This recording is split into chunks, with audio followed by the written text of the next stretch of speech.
Good morning and welcome to the Water for I Finance Edition. Mabibi na mabwana, karibuni sana. Tuko na furaha sana kwa sababu ya hii safari ambayo tumetembea pamoja.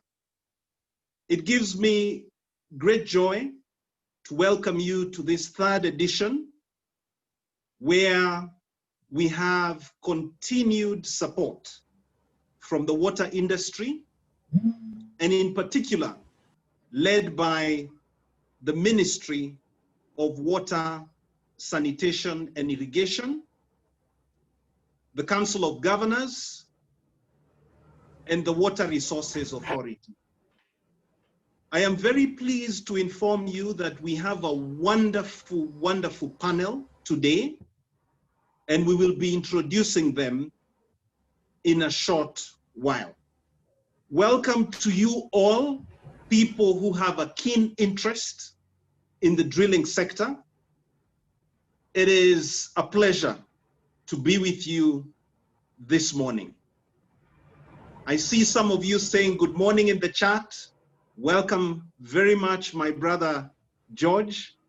It is good to see you, and I look forward to an engaging session. But before we proceed, we would like to play the national anthem. Our Kenyan national anthem is also our prayer for today.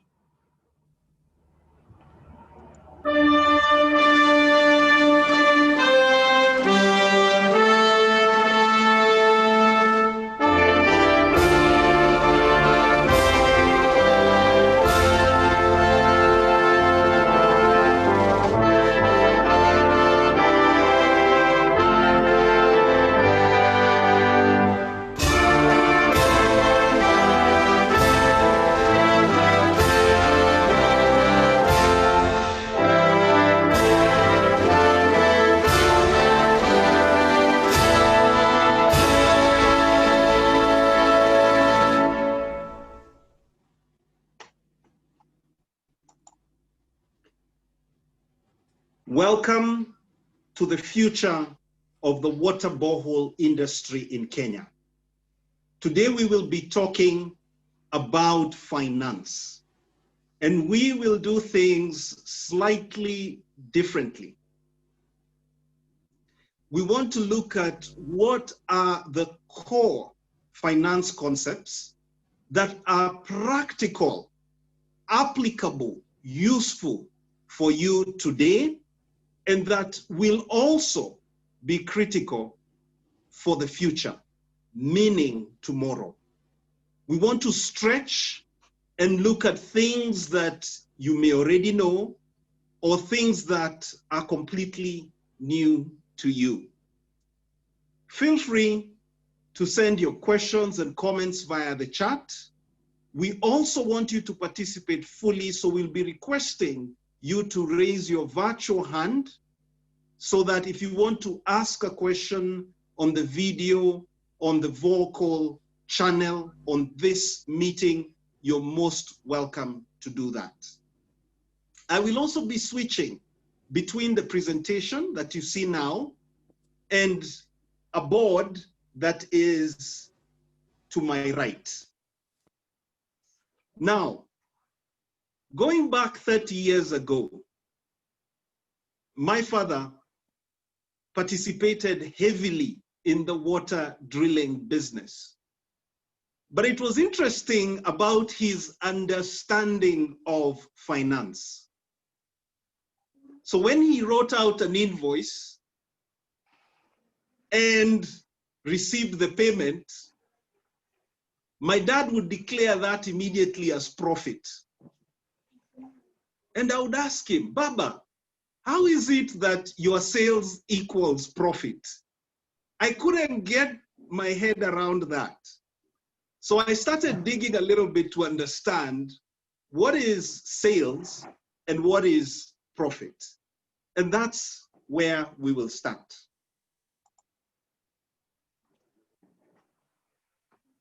the picture you see there on the slide is a historical picture of the borehole construction gross profit. So what has happened over the years? How has the profit evolved in the borehole construction industry, and specifically gross profit? So let us take a step back before I explain this slide and the data behind it, and define what gross profit is. Now, of course, most of you will be familiar, but some of you, like my dad, may be calling your sales your profit. So we just want to agree on what the definition is. I will stop sharing the slide so that you can see my board behind me in full. Great, karibuni. So let's just start with that definition. What is gross profit? We start first with sales.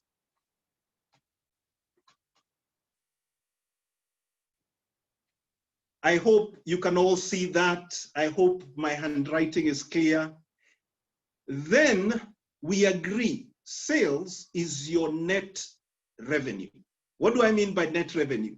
You need to take away the VAT, the value added tax component. So we know that VAT is charged in the borehole business. This sales I'm talking about here is not your gross revenue, but your net, so less VAT. Then we take away your cost of goods sold. I will abbreviate. So what is your cost of goods sold? You have a cost to construct that borehole. You have materials that you use, like Doshi steel casing, to construct that borehole. That is your cost of goods sold. So when you take your costs of goods sold, in this case, you're providing a service, you're constructing a borehole, you're installing a pump, you take away all those costs, you're then left with your gross profit.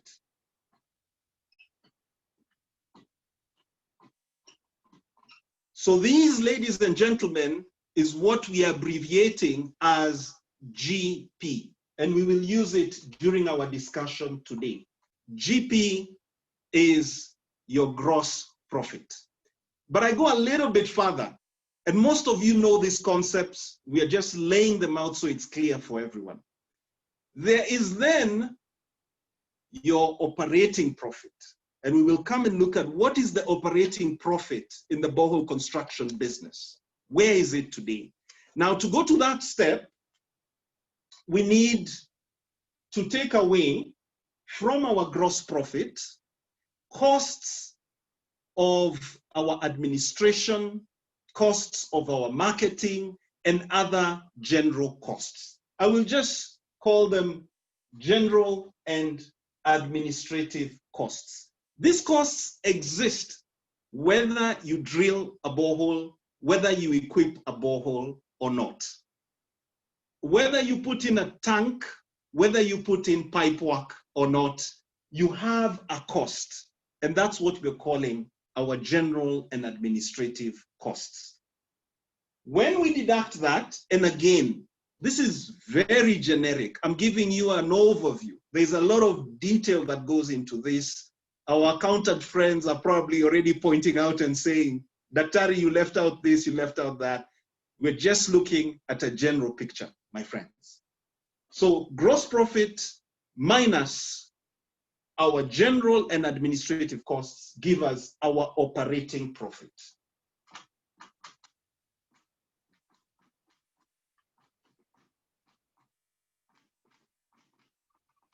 Operating profit, we will abbreviate it OP, just to keep things simple. I hope you can all see that. It's also known as EBIT, our earnings before interest and taxation. This is critical. This is critical. A lot of people call it the bottom line. fair enough. This is very critical to know what it is. So now let's go back to the presentation with the understanding that on the initial slide, we will look at gross profit. That's where we start. And we will see the historical picture. What has happened over time in relation to the drilling sector in Kenya, and how has the average gross profit evolved? So if we look at pre-2000, and those of you who've been in our series, we did the series on policy, we did the series on technology, we saw that there was an inflection point in the year 2000 or just after that, when the hydraulic drilling technology that comes together with air compressors came into play. And we saw that at that inflection point, we went from a handful of drillers, 10, 15 drillers, and we shot up within 7 years to 150 plus drillers, and now where we are.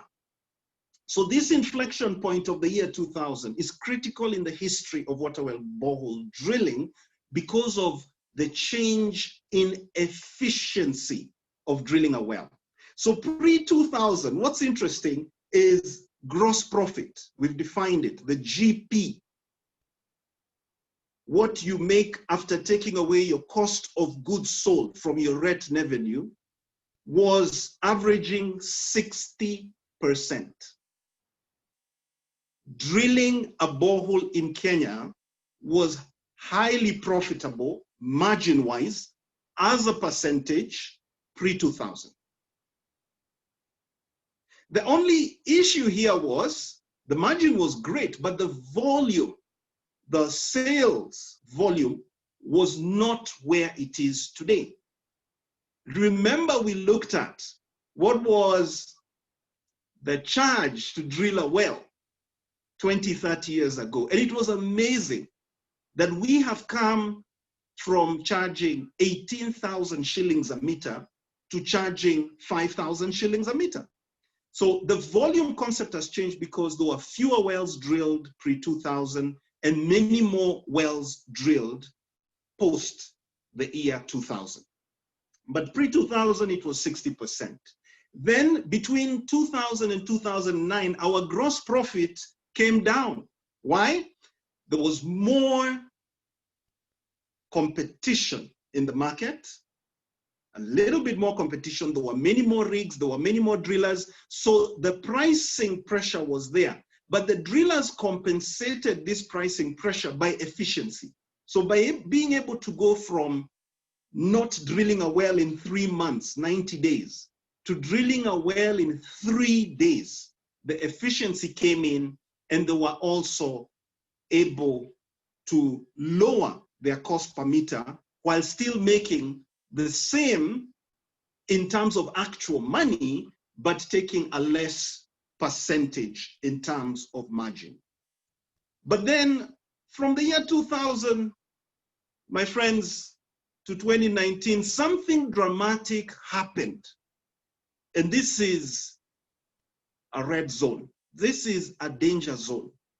The GP fell to 15%. So we are going to ask ourselves, is it sustainable to have a water well drilling business today with 15% gross profit?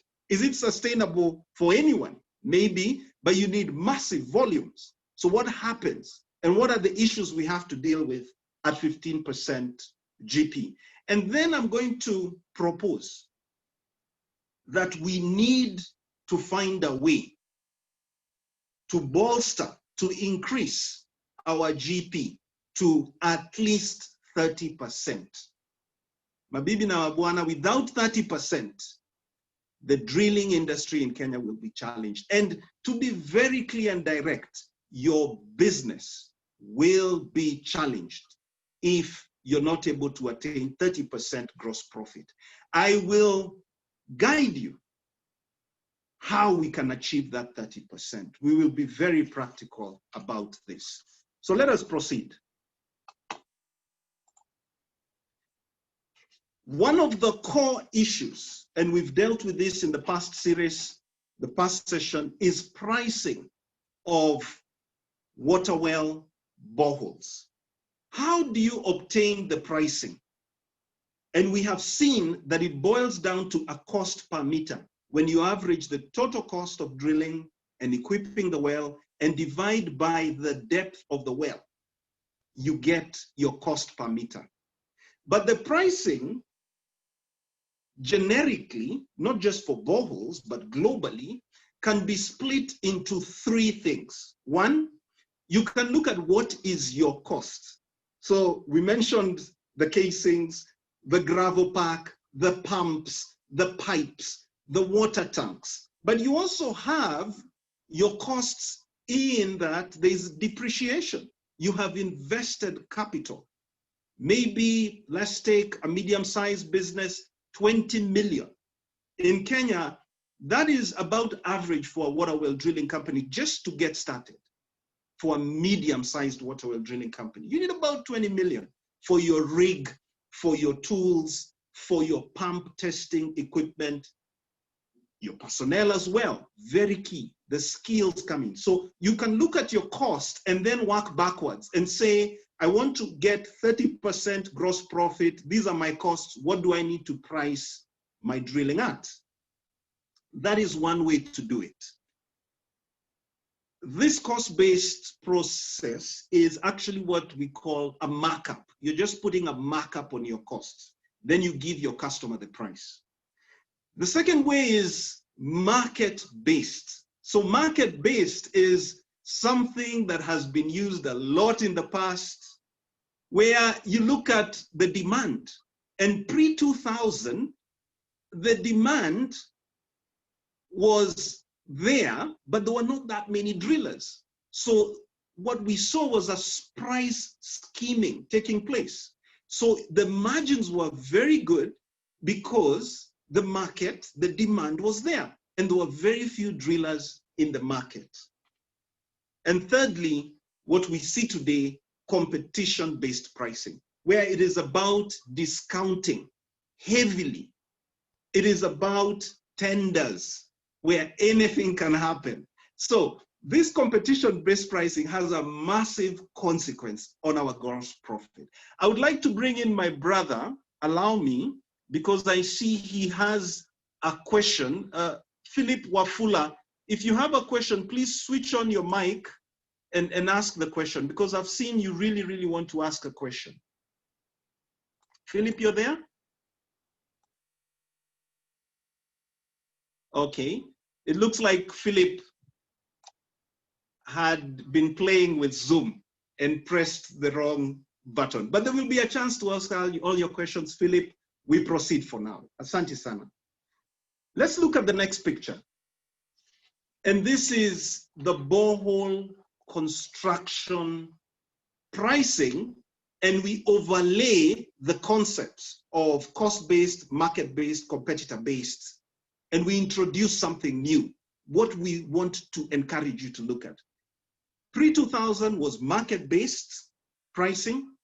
2000 to 2009 was cost-based pricing. And now we see it has been purely competitor-based pricing. We need post-2020, as we get out of this pandemic, we need to get into immediately differentiated pricing. And we're going to talk about that together with our wonderful panel that we have today. But let me go slightly deeper into what you could do today to differentiate yourself and achieve a gross profit of 30%. We look at the concept of finance. And finance is about money. I'm getting a question, will we share the slides? Absolutely. We will share the presentation. It will be in a video so that you're able to go step by step and review it. And we will also be available for you to answer any additional questions that you may have. You're most welcome, Bwana Farah, for asking that. Asante sana. So from a finance concept, and my finance colleagues will also be looking at this and saying there's much more, but generically, there is debt. So debt is a loan.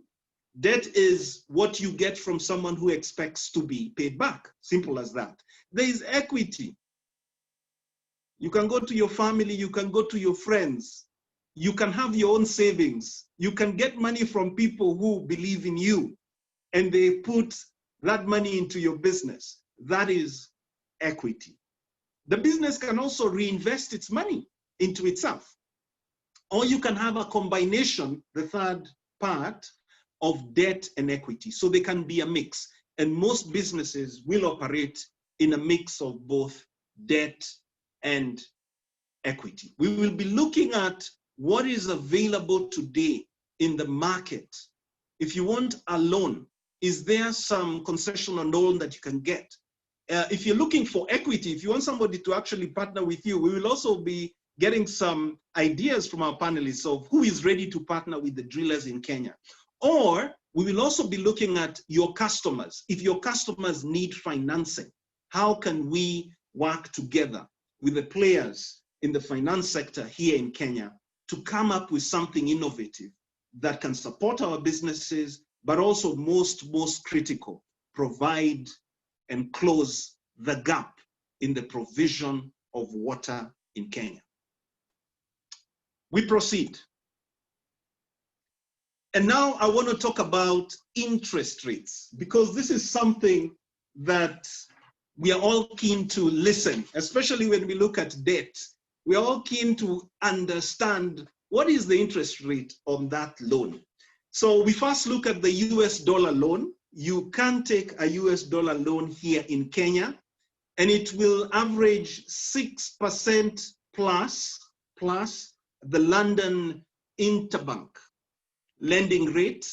There's a rate that banks lend each other, so you add that, so you'll get about 6.57%. A Kenya shilling loan, that's what most of us get. And the banks right now, it's 11.95%. Keep in mind, this is not the total cost of credit. So we will be asking pointed questions to our panelists today, because we also want to understand what are the additional fees. Yes, there's the interest rate, but there could be additional fees to your loan. There could be additional fees to your finance that increase the total cost of that loan.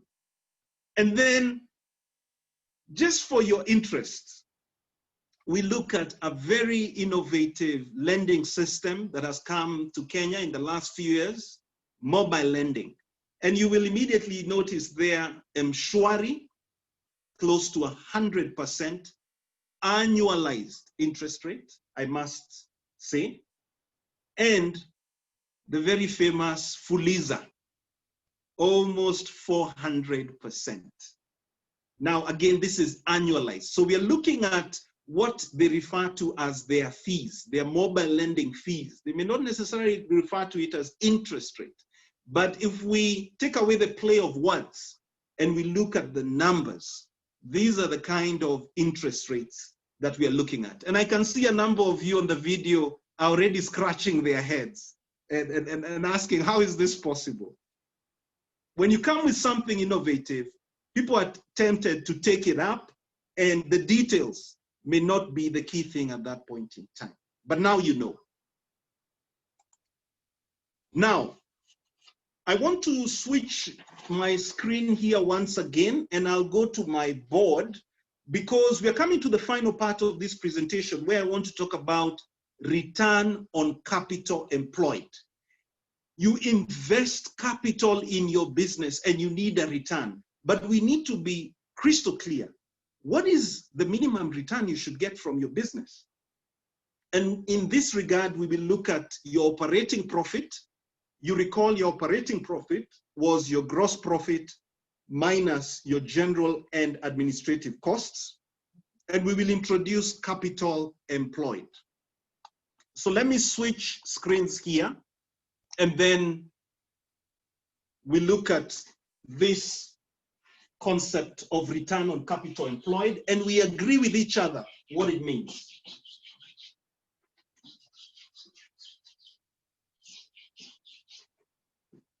So, ladies and gentlemen, please stick with me on this. It is very straightforward. So return on capital employed, we abbreviate as ROCE, is equal to your operating profit. Remember, operating profit is not your gross profit. It's operating profit divided by your capital employed. Now, capital employed, I will simplify this and just call it, again, our finance people will really knock me for this. I'll just call it your net assets. Your net assets. Just look at your net assets. What are the assets that you've invested into your business? What capital have you employed? What capital have you used to buy those assets? As simple as that. So capital employed is your net assets. Now, I'm going to use an example of a medium-sized drilling company in Kenya. Imagine a medium-sized drilling company in Kenya will have small to medium-sized 2 million net revenue, that is sales per month. Okay, so let's say 2 million. I take my 2 million, and if we assume that the gross profit is 15%, what is really happening today? It is really happening today. And our operating profit is 5%. Operating profit. So our gross profit is about 15%. Our G&A, general and administrative cost, is approximately 10%. So if we do 15 minus 10, we get 5. So our operating profit for a medium-sized company is about 5%. So if we take 5% of this, what are we left with? 100,000 per month. That is our operating profit. And if we annualize that, just multiply by 12, we get 1.2 million. So annually, this company is making 1.2 million in our operating profit. But their capital employed, their net assets are 20 million. So to get our return on capital employed, ROCE, we take our operating profit, which is 1.2 million, divide that by 20, and we get 6%. Tuko pamoja? Great. 6% is our return on capital employed. So the question is that enough? And this is where, ladies and gentlemen, I want to come back to my presentation so that I give you a very clear statement on what you need to achieve as your return on capital employed. So this is where we are. We've just gone through that picture. Your return on capital employed with 1.2 million operating profit, 20 million capital employed is 6%. Where do you need to be? So to define where you need to be, ladies and gentlemen, people in the water borehole sector, you need to look at your cost of capital. Your cost of capital is, as a percentage, your cost of debt and your cost of equity. Let's break that down. If your cost of debt, 11.95% with a Kenyan bank, let's call it 12%. That's what your cost is. If the people who invest in your business, including yourself, expect a 12% return every year, just like the bank, then your cost of capital, simply put, is 24%. That is your cost of capital. So where do you need to be? Your return on capital employed, at the minimum, needs to be at the rate of your cost of capital or greater. You see it there. It needs to be greater or at. And in this case of 60%, we are behind. So what do you need to do? You need to increase your return on capital employed 4 times. 4 times. And the question is, how do you do this? How do you increase your return on capital employed 4 times to give you a fair return? I will even say that what you can go for is 20%. Let us start with that. At least 20% in operating profit. So I give you a 4% discount. If you can achieve 20% in operating profit, then we are good. To do that, 20% operating profit, you need, with a general and administrative percentage of 10%, to have at least a gross profit of 30%. Please stay with me. I will conclude with this, so stay with me. I'll just repeat that. We were at 6% for the medium-sized company. We multiply that by at least 4 so that you are closer to the 24. I have discounted this by 4%, and I'm saying you need at least an operating profit of 20%. Add 10% as your general and administrative costs. It means your gross profit needs to be at least 30%. That's where you need to be. So how can you practically get to 30%? So this is my proposal.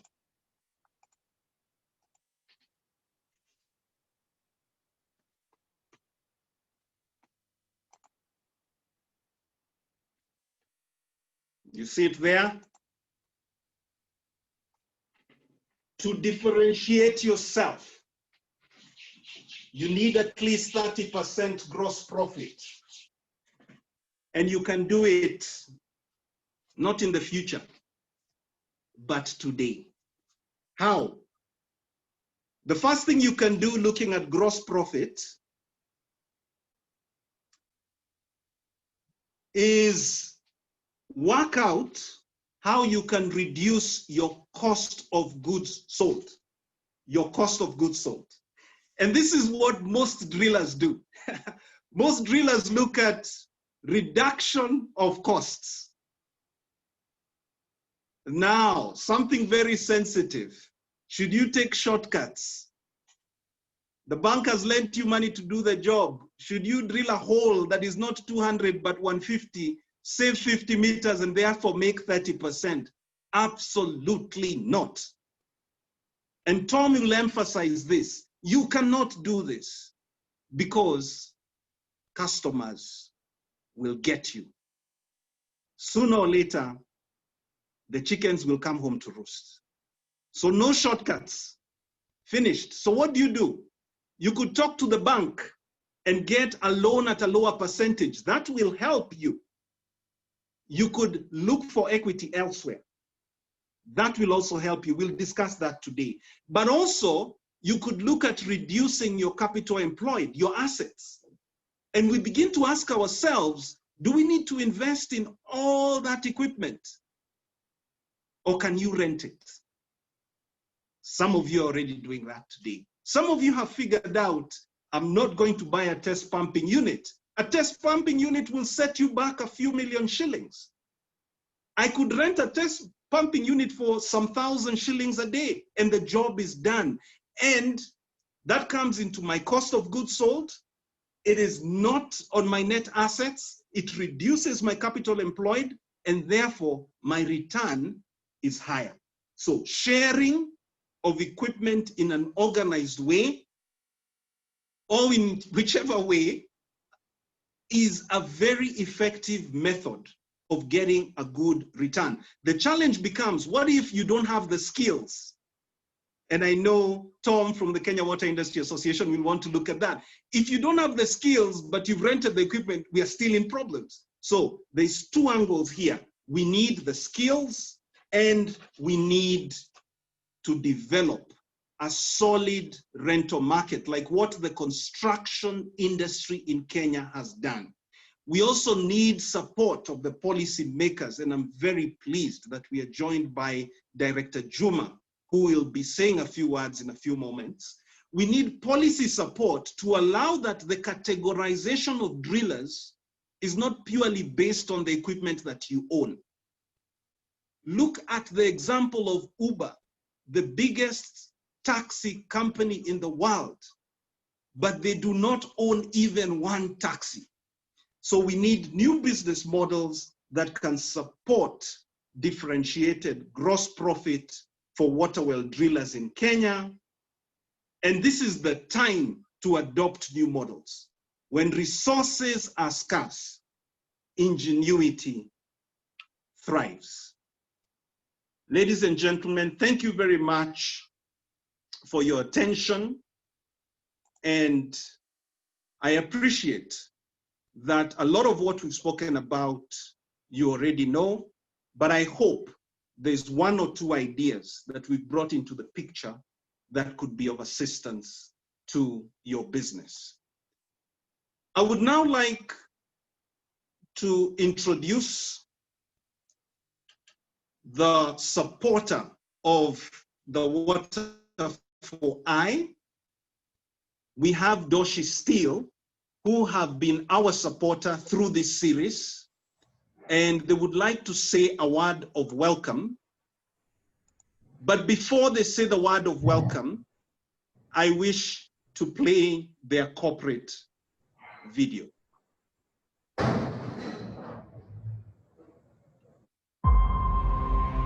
88. It's just a number. Add years to it.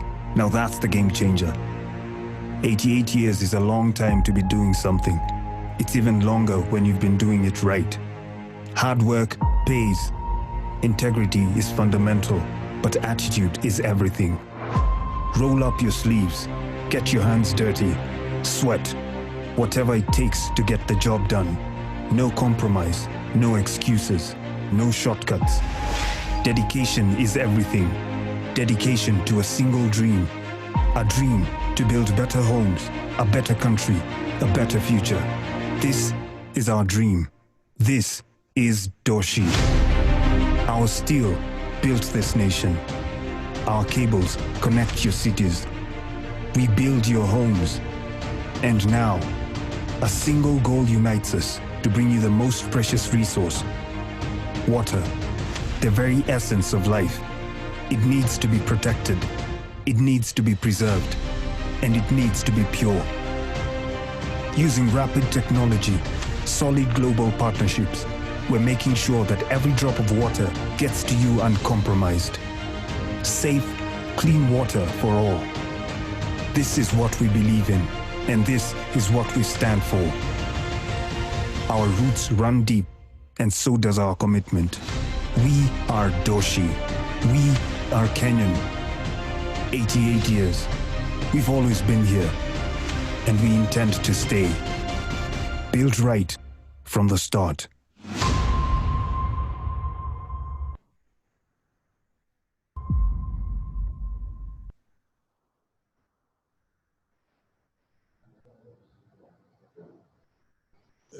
Good morning, ladies and gentlemen. It gives me great pleasure to welcome you all to the third and final in this series of webinars targeted to the drilling industry. This series is coming to an end with this session, but we are definitely willing to consider other ideas or whatever. So without much ado, I'd like to welcome the distinguished panel, all protocols observed, all the drillers and the people viewing this, and thank also Kipya for organizing this for us. So thank you very much, and hope you learn a few things and enjoy the webinar. Thank you. Thank you, Bwana Nilesh. We appreciate a lot. I would also like to introduce the rest of the Doshi team. We will go one by one. We will start with Mr. Raju. Mr. Raju, if you're there, you can say hello and wave. Hi, how are you? Thank you. Thank you, Mr. Raju. Then we will go to Mr. Randir. Mr. Randir, if you're there. Thank you. Thank you very much. Then we go to Mr. Manoj. Mr. Manoj, you may wave. Thank you. Thank you. And certainly, last but not least, we go to the key sales executives at Doshi, led by Evelyn. Evelyn, you may wave there, please. Thank you, Evelyn. And then we have Christine.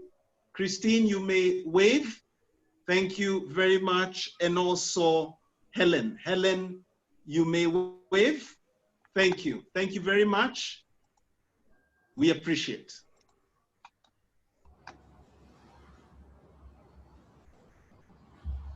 Now, I would like to go to Director Juma. Director Juma, if you are there, I try to identify where you are to do the welcome on behalf of the ministry. Okay, Director Juma, I see you there. I'll just spotlight your video. And karibu sana, sir.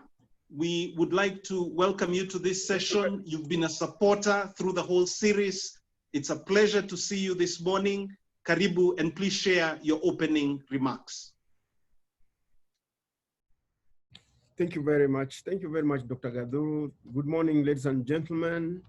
First of all, again, I want to reiterate our appreciation to the Doshi team for organizing this series of webinars together with the Kipya and also Council of Governors, Water Resource Authority, the Geological Society of Kenya, and the Kenya Water Industry Association. We really appreciate this, and this gives us hope of a very vibrant subsector. And because this is our sector, as I've always said, we mess the sector, then our businesses go down the drain. So when we come together like in this webinar and we share ideas, we exchange ideas, we bring new ideas into the subsector, then it assures us of a sustainable subsector. And this is what we really want to be comfortable with. Because if the sector is not there, then as I said, the businesses collapse. It's our business. It's not the ministry's business alone, but rather it's the industry's business, it's the client's business, and of course, the government's business to ensure that the sector is sustainable and vibrant. Today's topic is even more interesting: financing. And there'll never be enough money in the world. Always will be out looking for more and more. But we need to be innovative in how we go about financing. And the topic of financing is quite wide. And I think Dr. Gaduru, you dwelt on only one aspect of financing. We hope to see the other parts of financing, especially innovative financing for people wishing to go into the water business, but they don't have the money.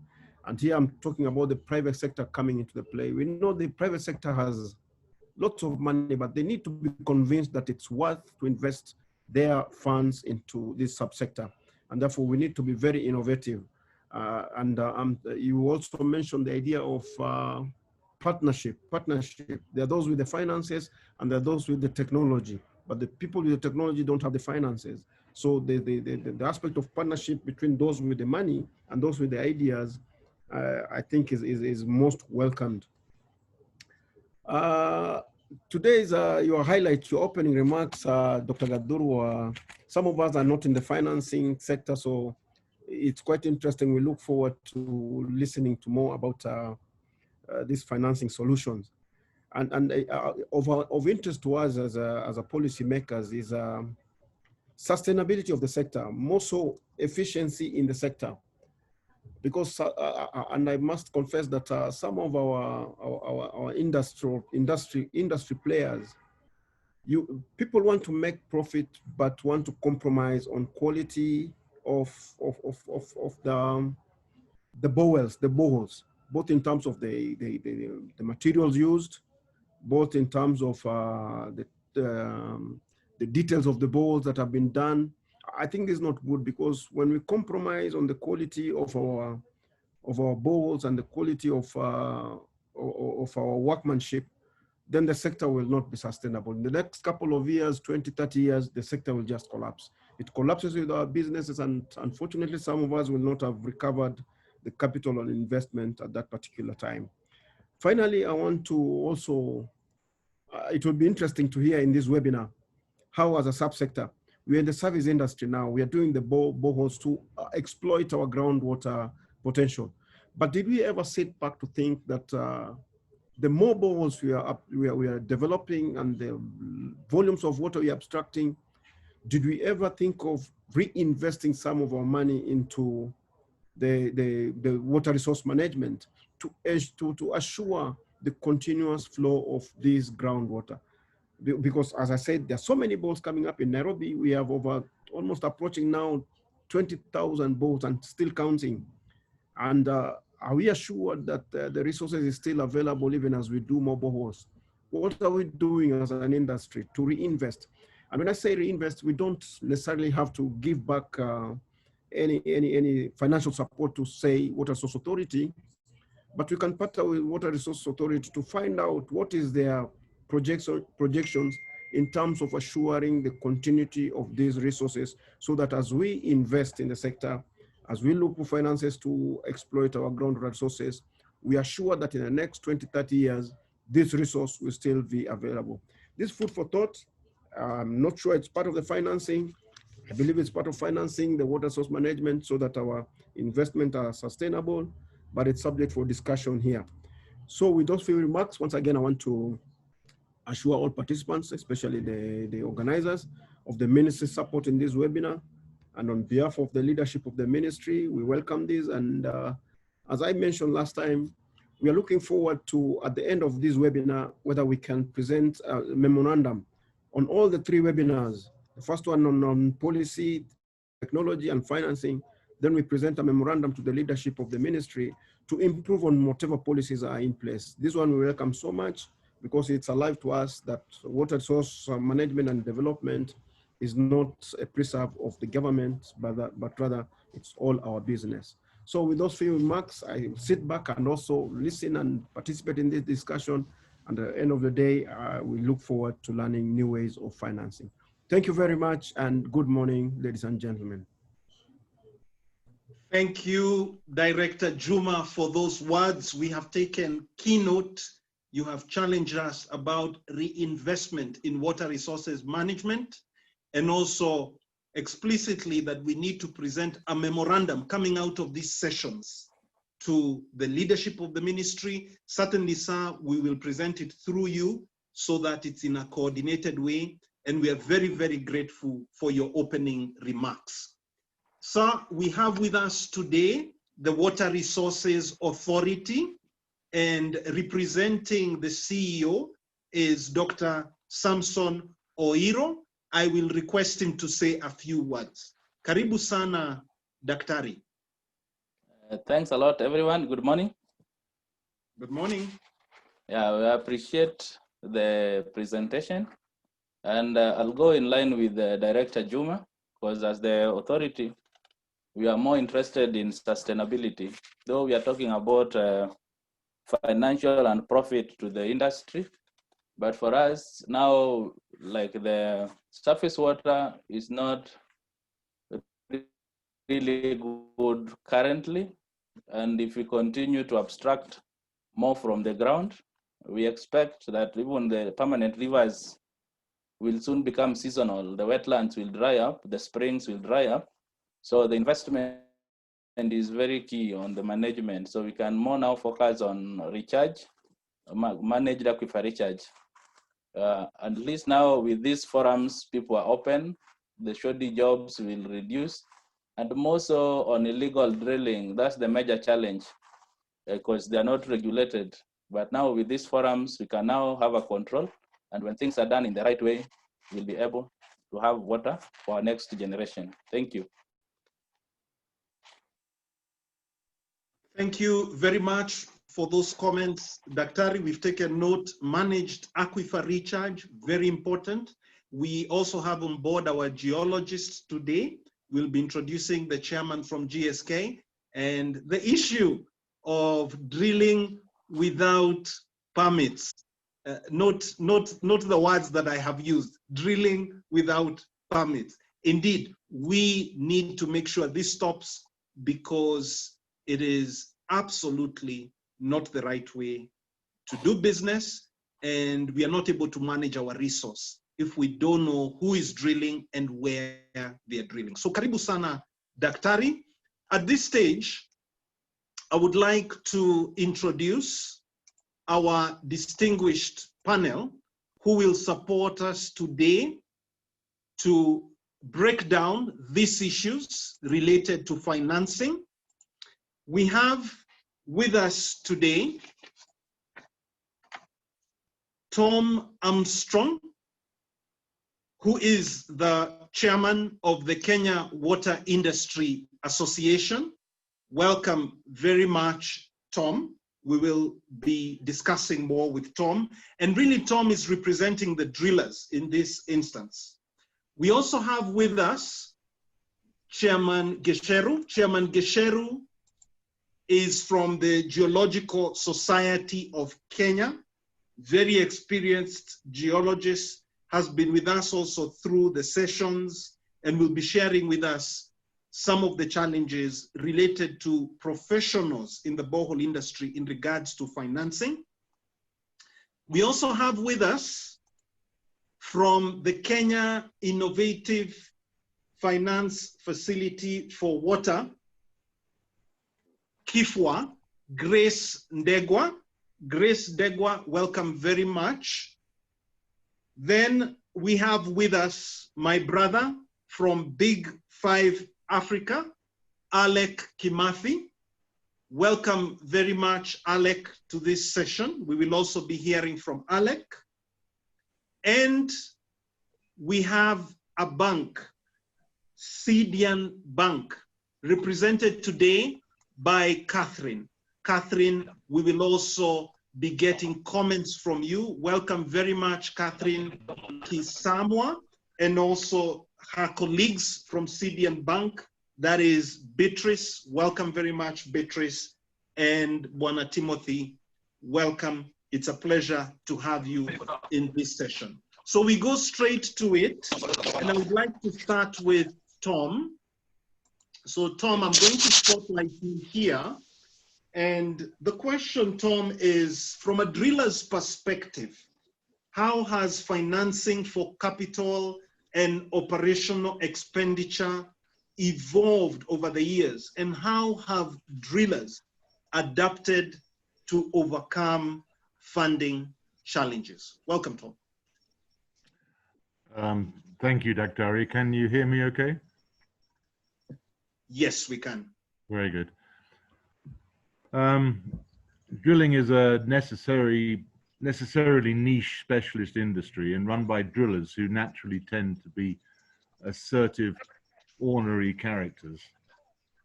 Whilst there's, it's much easier these days to get access to finance, but usually the price is too high.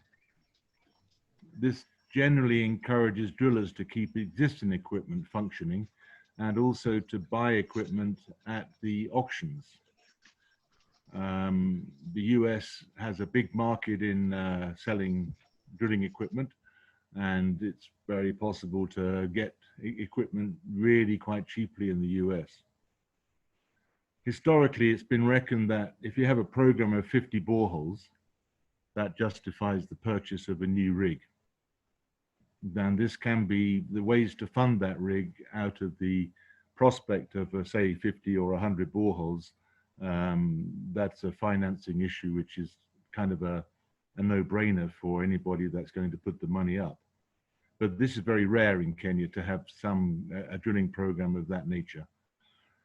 So here we're largely dealing with single boreholes, sometimes multiple boreholes for irrigation if somebody wants to have more water. You know, it's been demonstrated here in Kenya that there's been significant investment in the drilling sector, or at least in the resourcing of the drilling sector.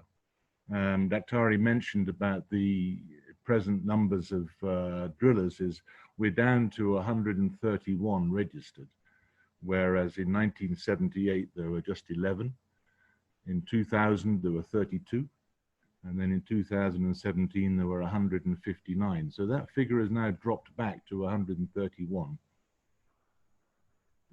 The consequence of so many drillers in this country has led to a significant reduction in the prices, which I think is to the detriment of the industry, because now drillers are kind of obliged to take shortcuts.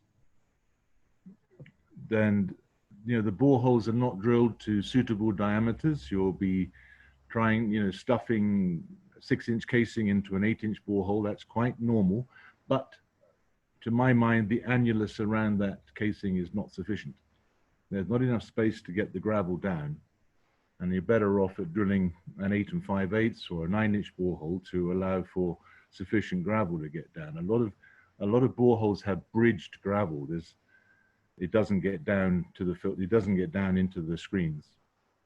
But there's another one. You know, increased efficiency, as Dr. has mentioned, it doesn't really include the speed of drilling. If you're drilling very fast, the verticality can be compromised. You're not necessarily going to drill a straight hole, but also what happens is the aquifers can become blocked by the cuttings. There's not enough space for the cuttings to get out when you're drilling that fast. You're just cranking the air pressure up to very high pressure. You want to drill this borehole in one day. But I would argue that's detrimental to the aquifer. I've known holes that are declared dry, but all that's happened is they have been cemented up by the speed of the drilling. Now, how do you regulate that? Very difficult, because by and large, the drilling is being done unsupervised in Kenya. I don't necessarily think that's a bad thing, because often supervisors who are supervising drilling don't really know what they're supervising or how to supervise. And it's really down to the knowledge of the driller, the integrity of the driller. And I'm talking about the guy on the machine, not necessarily the company back in the office. But there is such a need for training in this country, for drillers, the drillers with the hands on the rig, to know exactly what they are, what are the specifications that they should be drilling to. You know, gravel itself should be expensive. It's to find gravel in this country, which is less than 95% or 90% silica, is very difficult. There are sources, but they're expensive and they're far away. And by and large, the good quality gravel that is not going to dissolve over time is not being used.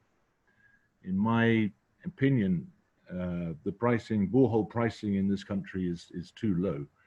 It also dissuades drillers from bidding for certain work, because they know that the pricing is going to be compromised by drillers banking on the fact that they can take shortcuts in what they're going to do with this job.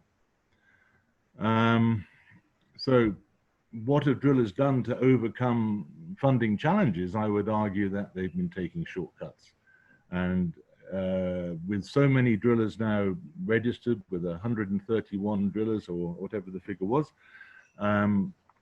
we have a responsibility to get some more quality assurance on boreholes that are drilled in this country. Thanks, Dr. Thank you, Tom. It is really a big challenge. You've been very clear that to overcome funding, shortcuts is the only way out. That is actually rather distressing. So to hear how we can close that gap, and I appreciate, Tom, your candid view, I would like to request Grace from the Kenya Innovative Finance Facility for Water to introduce us to this fund and share with us some of the ways in which this fund can assist the drilling, the borehole community in Kenya. Welcome, Grace. Thank you, Dr. Gaduru. It's an interesting discussion, one that I have not been involved in before. So just as an introduction, Kenya Innovative Finance Facility for Water is an investment fund that focuses and targets the water sector in Kenya. The genesis of Kipya, short of the long name of it, is a study was done by the Dutch embassy on the water sector in Kenya to investigate why the private sector was not participating in financing the water sector. and especially given the needs to increase universal access to water in our country and globally. So what they found was that there are not enough bankable water projects to go around that can be attractive to private sector. And and the reason behind that is one, because the water sector is seen to be a low return investment, very capital intensive sector, but low return. I would also argue that the water sector is not well understood by private sector financiers. And so if they do not understand the investment opportunities that are there in the water sector, then they would not be able to invest in it. So those were some of the challenges. The other challenges that they also came up with is that the water sector has been primarily funded by the government or public sponsored institutions and donor funding. And most of this are usually on subsidized rates, which in terms of a return perspective, and some of our participants have mentioned this, are not quite attractive to the private sector. Over and above that, there was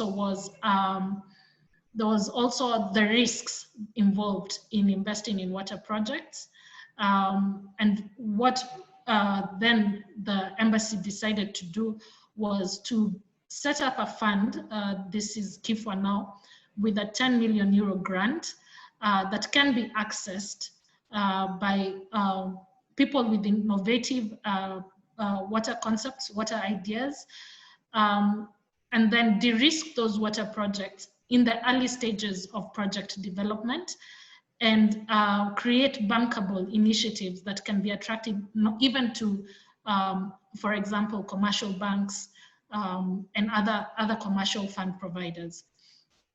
So really what Kipya does is basically to invest in projects in the early stage, support investors who are private and public investors who have innovative and viable water projects in the early stage of project development, and assist them to get to what we call financial close, assist them to get to the point where they are attractive to other fund providers.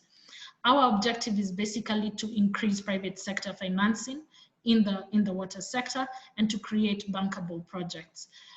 In our portfolio, we don't focus only on drinking water projects, although I would say that 90% of our projects are related to water, because we speak to the sustainable goal of SDG 6, increasing access to clean and safe water.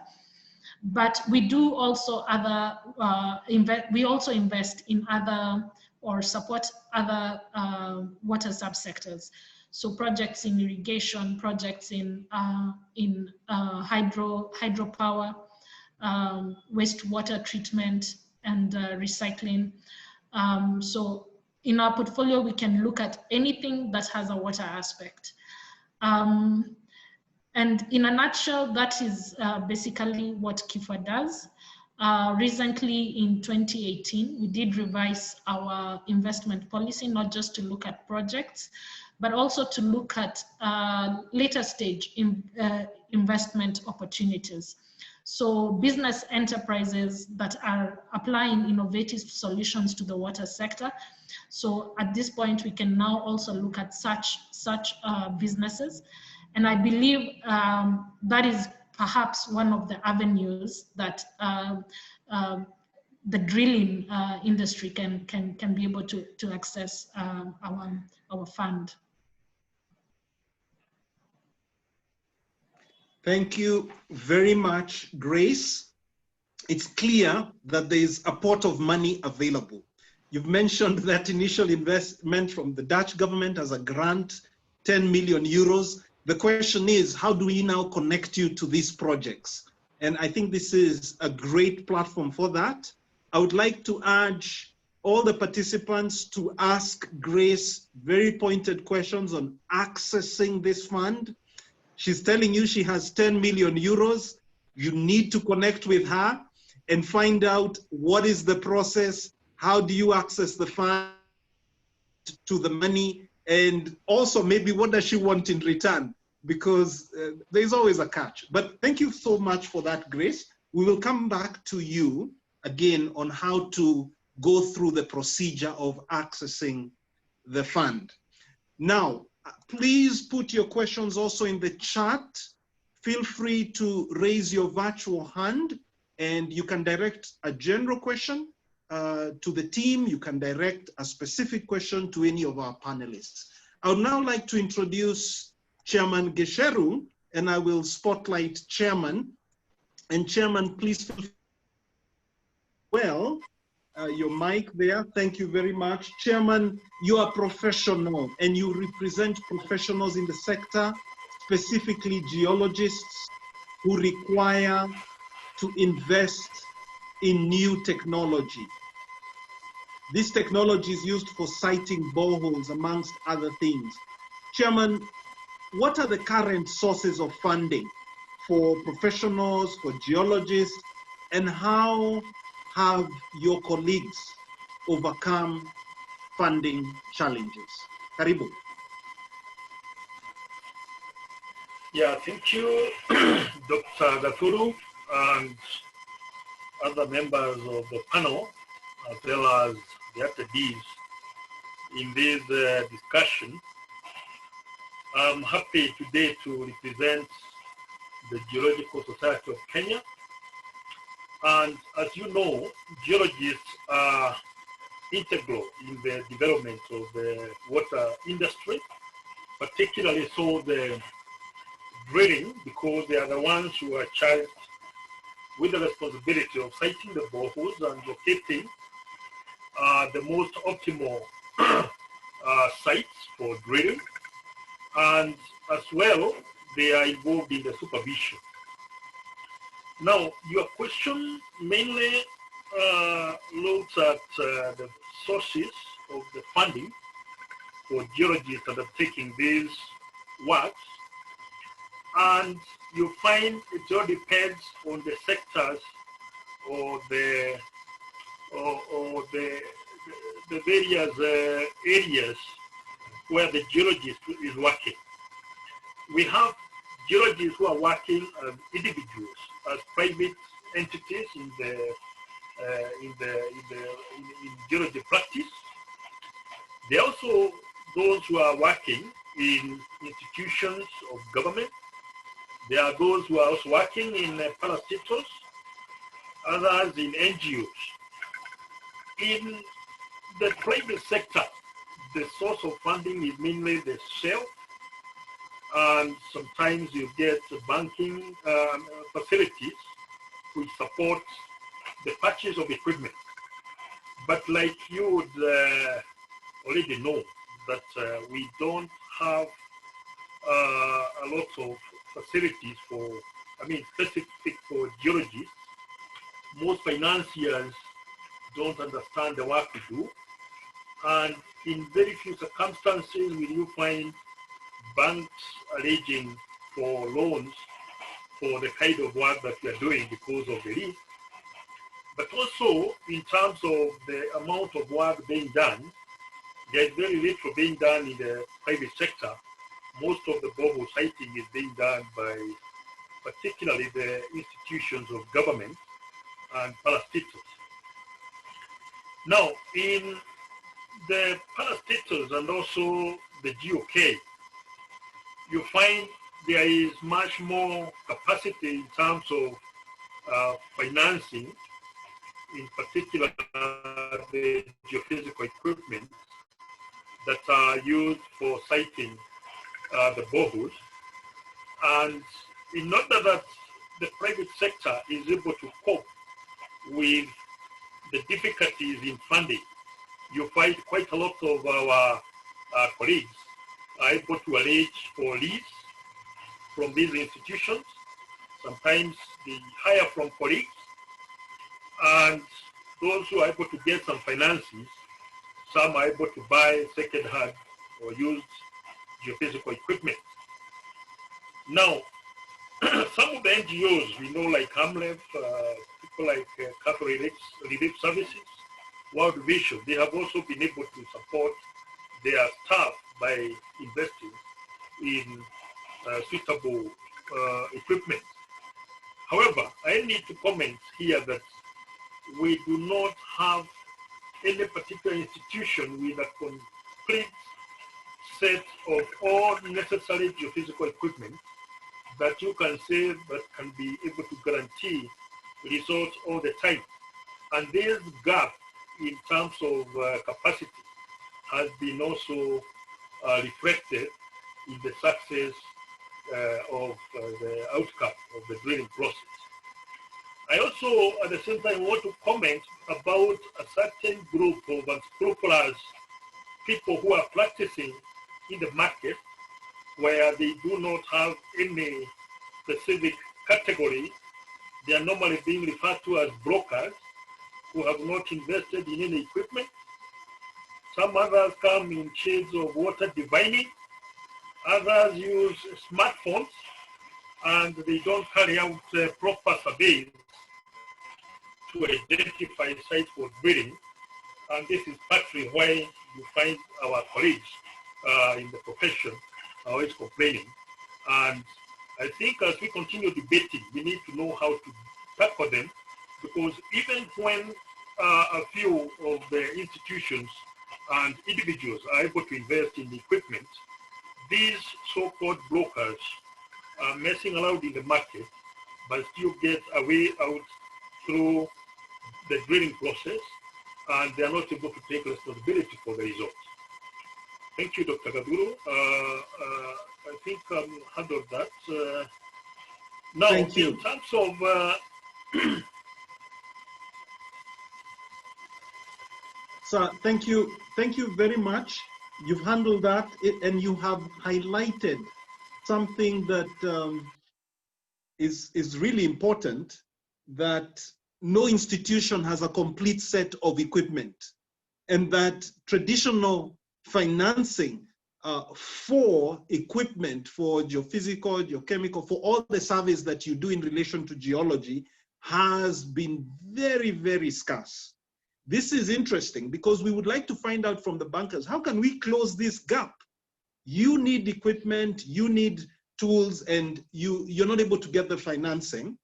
But the other thing that you have shed light on is the brokers with no investment, and the very controversial diviners who come now with even mobile apps to locate where the water is. We will come back to you again, Chairman, to elaborate further, but please allow me now to invite Catherine Kisamwa from Sidian Bank. I'll spotlight Catherine. And Catherine, you have followed the discussion. You've heard the cries from the industry. And the question really is, how can Sidian Bank close this gap? So before we come to specifically the product that you now have in the market for the water sector, maybe you can give us an overview on the current restructuring of bank loans that's taking place during this pandemic. There's a lot of restructuring of bank loans. And looking at the pricing methodology, I want to challenge you a little bit here, Catherine. Is this a scheming strategy? Because we see there is recapitalization of the unpaid portions of the interest of the bank fees. So in the end, this bank holidays during this COVID period, will we all pay very heavily for any postponements that are made? Welcome, Catherine. Thank you very much, Dr. Now, to start with your question on the current restructuring of the loans, I can say that there is not much burden on the clients. One, when we are restructuring, we are not charging, we normally charge when we are lending the loans to these clients. And I think the communication was very clear from CBK that as we restructure the loans, we are not supposed to. So even as a Syrian bank, we are not charging commissions in terms of maybe appraisal fees, restructuring fees, no. So at least that eases the burden to the client. And we are looking forward to ensure that as we give that window of break to these clients, at least they will come up with the strategies, come up with collecting their cash flows to ensure that their businesses are back up and running as usual, because maybe they have been affected by the COVID-19 pandemic. So to me, from where we are seated as bankers, it's like it's not a burden to restructure these loans. Instead, it is giving them, the clients a break and an opportunity to look into their cash flows, to look into their businesses, to look into their new ways of doing their businesses, because you find out that COVID-19 has affected each and every business in the country, not only in the country, but also in the whole world. So for us, we are walking the journey with our clients as a bank to ensure that after COVID, these businesses are up and running and making good money.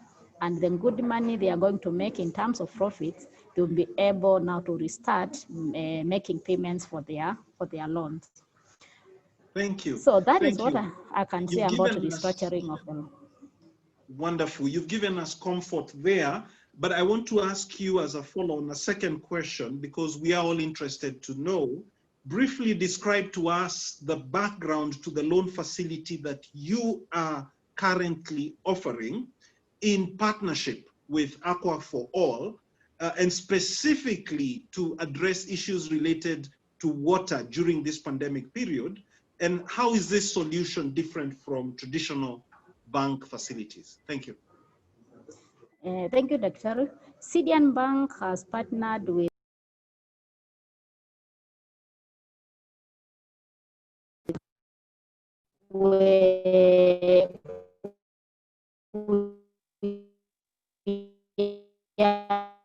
have come up with the COVID-19 wash loan. The customers are coming up because of the COVID-19 pandemic. So the loan is addressing anything touching on water, sanitation, and hygiene, both from the micro level to SME to corporate level. And as we talk of corporate level, we are not leaving behind the public corporates, that is the service water providers and the rest. So this is a solution we have innovated, and it is meant to address the challenges, the pandemic, which our customers, and not only the customers who are banking with the Syrian bank, but generally to the entire Kenyans who are in business in the space of water and sanitation, to ensure that they use this opportunity we have given them of this COVID-19 wash loan to ensure that they address the opportunities they are getting out there. What this loan is addressing, it is addressing working capital needs, it is addressing LPO financing, it is addressing asset finance. And specifically for this forum, we have contractors who I believe that they may be in need of asset financing for their work, kind of work they are doing. This facility is there to address that. Not only the contractors, these contractors are working with their clients who maybe may not have money for borehole drilling. This facility is there to address such challenges. And it is very unique product compared to what we have been offering. And as we are saying that we want to address the effect of the pandemic, this is a facility we are giving it at a very subsidized interest rate compared to what is out there in the market. Thank you. Okay, thank you. Thank you very much for that. Catherine, we'll be coming back to you. I already see some questions in the chat. I want to go to my brother Alec, but before we go to Alec, I want to mention there's a question from Maurice Madenge. Thank you for the question, directed to Grace. just for Grace to prepare yourself. The question is, does Kipya provide funding for research and training in the water sector? So we will really want to hear from you on that, Grace. But let me go now to Alec. Alec Kimathi, we will spotlight you. Please unmute your mic. And welcome very much, Alec. Alec is a consultant with Big Five Africa, but also Alec has a vast knowledge and experience in the water sector in Kenya, covering all aspects from the borehole industry to the water service providers and everything in between. Alec, welcome very much. We want to really hear from you about interesting non-traditional debt or equity financing solutions that can be practical for our borehole industry, for the participants today. Welcome. Okay, thank you, Dr. Gaduru. Yes, it's still morning, so good morning. It is a broad question. And there are lots of financing options that I don't know whether I have the time to go through all of them in detail, but I will just try and trigger your mind to think about what is available in the market. So apart from the traditional loans from banks, organizations such as the IFC, the International Finance Corporation of the arm of the World Bank, offer a wide range of financial products specific for the private sector. And they provide loans to intermediary banks.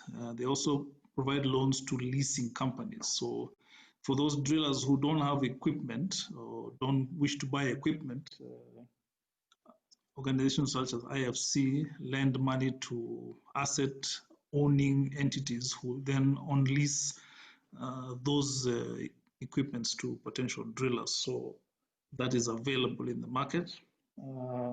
You mentioned that nice word called equity. So yeah, we have a lot of equity partners, private equity funds.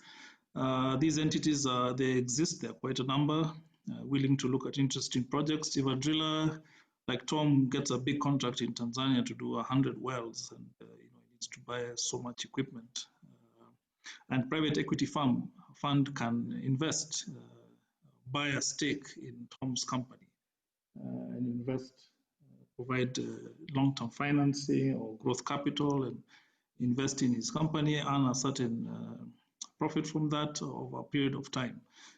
You can negotiate very, very easily with those kind of private equity funds. So those are available in the market. We have also blended financing. So we have on the public side, we have what we call output-based aid, and the lady from Lydian Bank knows a little bit about this. So in order to provide capital to public water utilities, the World Bank came up with the output-based aid program where water utility borrows from a commercial bank a certain amount of money to a particularly good project, and if they fulfill certain conditions, they receive a concessionary finance or concessionary part to pay part of the loan. It's supposed to mitigate some, all manner of investment risks the particular utility would deem. So blended financing is there even for private sector. You call regulatory risk, construction risk, operational risk, currency risk, market volatility risks. So all those are covered by concessional financing. IFC, the World Bank, African Development Bank, all these entities provide this type of financing. So blended financing is available, it's very attractive. You could also go the local currency financing way. I'll give a little bit of a description what I mean by that. Public sector, as an example, also many water utilities have borrowed money internationally. So we know the normal way you borrow from a water service board, but there are water utilities that borrow directly. So Nyeri Water, for example, borrowed directly from the German Development Bank in 2001. When they borrowed, the euro was at 70 shillings. That was in June 2001. when the loan was due, 1st September 2009, the euro was at 113 shillings. So the debt calculated when they borrowed in 2001 was 719 million. 1st September, when the loan was due, the debt rose to 1.9 billion. So they paid an additional extra 439 million. They continue to pay that. So, so local currency finance, mitigates this currency switch, so that you don't suffer that exchange rate volatility, and it also provides you access to local capital markets. We have an ongoing project now known as the Kenya Pooled Water Fund. If you've heard about it, it's a sister organization to what Kipya is providing, but Kipya is private and public, but Kenya Pooled Water Fund is specific to public water utilities. What it's basically saying is that there is money sitting in the bond market, pension funds, lots of money which can be used for infrastructure, which you can access. Now, I know the argument would be, would a private driller want to go into a public bond? The answer probably is no, but you can find an investor, investment bank, CBA bank or any other bank that can find a typical bond investor inside the stock market, and you can get something we call private placement. So 2 or 3 of you come together, find a local capital markets investor, gets you some money through a private placement option. There'll be no listing on the stock markets, no publishing rating, no tax exemption, but the money is there. You can access it. Pension funds, insurance, bonds, all that, it's all available. These are some of the... Alec? Yes? I have a question that has come in that's very, very pointed in this regard. In fact, I have a couple of questions. One is for Catherine, just to explain further about this loan. So Catherine, there's the request to understand a little bit more on this loan and the interest rates for this loan, and how one can get in touch with you if they want to access this. But Alec, before we go back to Catherine, and also there was a question for Grace, the question to you is in regard to IFC and the World Bank. And also in that pot, let's put in the African Development Bank. What is the minimum size of loan typically for the water sector? And can it be practically accessed by a Kenyan small, medium-sized company today? Okay. So the IFC is an arm, it's a private sector arm of the World Bank. So the World Bank will only work with public entities. So their money will go straight to public entities, water sector trust fund, or something. It's bilateral, government to government. That's how they do it. The IFC will be the private arm that's of interest to private commercial well drillers such as yourself. So not World Bank, but the IFC. So that's specific. And yes, there is no limit. There's no limit downwards. So under Kenya Pooled Water Fund, we have a limit of 100 million shillings. That's different. It's public. It's big. But for IFC, the encouragement there, I think the language is private sector projects in developing countries. This is their interest, and it does not have to be large size. Like I said, IFC is one of the organizations that can buy an equity stake in your company. So as long as it sounds profitable, looks potentially viable, it was created specific to do this type of projects, especially for developing countries. So don't worry about how small you might think your organization will be. If it's of interest to the IFC, that is why they are there. You just need to speak to them. You can come up with an agreement of some kind. Great. Thank you, Alec. It's interesting to know that these organizations are approachable, because in the typical space, one would think they're out of reach, but I think it's very important you've mentioned that they're approachable. I would like to switch now to Tom. Tom, please unmute your mic and I'll spotlight you. And now I want to look at the end customer financing, Tom, from the end customer point of view. What are your experiences of borehole end customer financing So you have the equipment, you have the knowledge, you want to do the job, but your customer needs to close the gap on the financing for the bill that they need to pay. How can our industry, the borehole industry, actively participate in providing a solution to our end customers? Welcome, Tom. Thank you, Dr. Ari.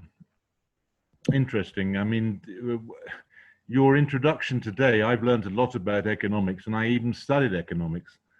But the truth of the matter is that end customers, many of them have not actually done the calculation of their, what is the return on the investment of drilling a borehole. They just know that they need to have a borehole.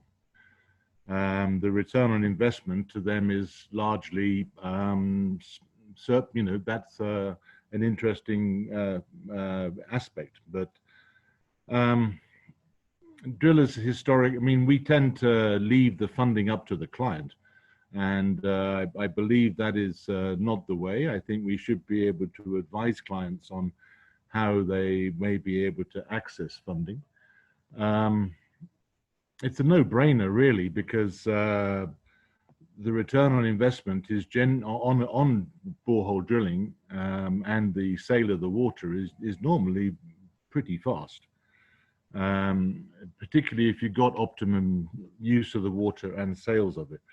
Again, rarely customers actually calculate that. In fact, many boreholes are not even included on customers' asset lists, which they should be. The borehole is an asset. It needs to appear there on your books.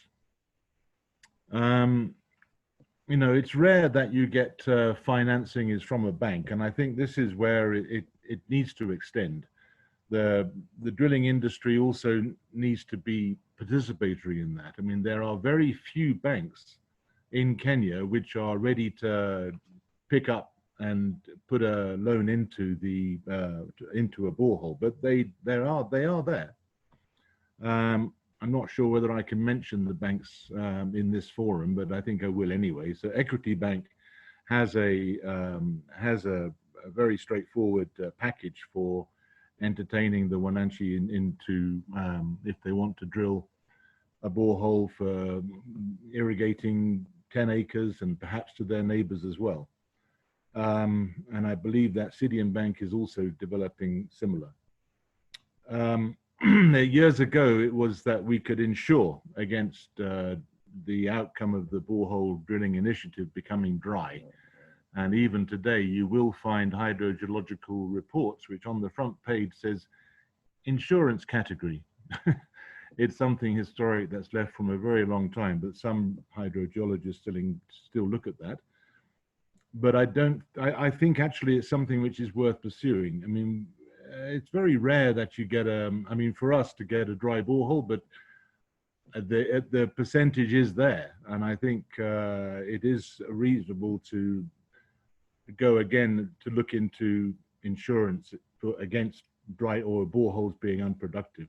But that's maybe too much case by case, basically, as to, there's areas where you drill and you're going to get water. But coming back to this, the fear about the overuse of aquifers. I mean, this is very clear in Nairobi. The falling water tables are just horrific.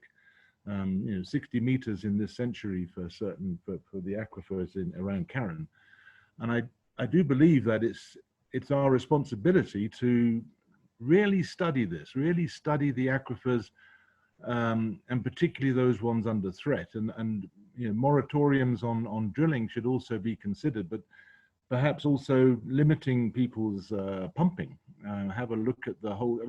Basically, it needs a study. Now, who's going to fund such a study? Well, it's not commercially attractive. It needs really to be done, I think, by the Water Resource Authority, but the funding has to come from somewhere. I leave that question open. So what I'm saying really is that drillers need to be equipped and to know about what are the financing opportunities, and perhaps this is something that the Kenya Water Industry Association needs to develop. So we can have a briefing note to our drillers on what are the how can we advise our clients. Thank you, Dr. Curry. Thank you very much, Tom, for that. It's good to see that we, the borehole industry, need to innovate and also be able to give advice to our clients. Where can they access the financing from? Thank you very much for that. I want to now go to Grace to address the question that came earlier. But before I do that, I would like to say welcome very much to geologist Eliud Wamwangi, former chairman of the Geological Society of Kenya. And I would also like to say welcome very much to Justus Waimiri of Water for the World. Karibuni sana. So over to you, Grace. The question, just to repeat it, was, does KIFWA provide funding for research and training in the water sector? So I will say no, we do not provide research and training funding for the water sector. And I'll clarify that by describing what exactly we actually finance, so that you can understand why we would not finance that. However, I'll also qualify that and say that within our network, we do have organizations that we have partnered with that can actually provide this sort of funding. And if we do get involved in a project that requires this, then the person, the project sponsor would actually benefit from such a network if their project needs. So KIFWA funds projects. For clarity, KIFWA funds projects. It funds water projects. And the way we do this is by partnering with project promoters, who we call lead developers, who come up with a concept to address a certain need in the society, be it access to water, water treatment, and they need financing to do certain things. So first off, perhaps to do the studies that are required to realize the project. So environmental impact studies, hydrological studies.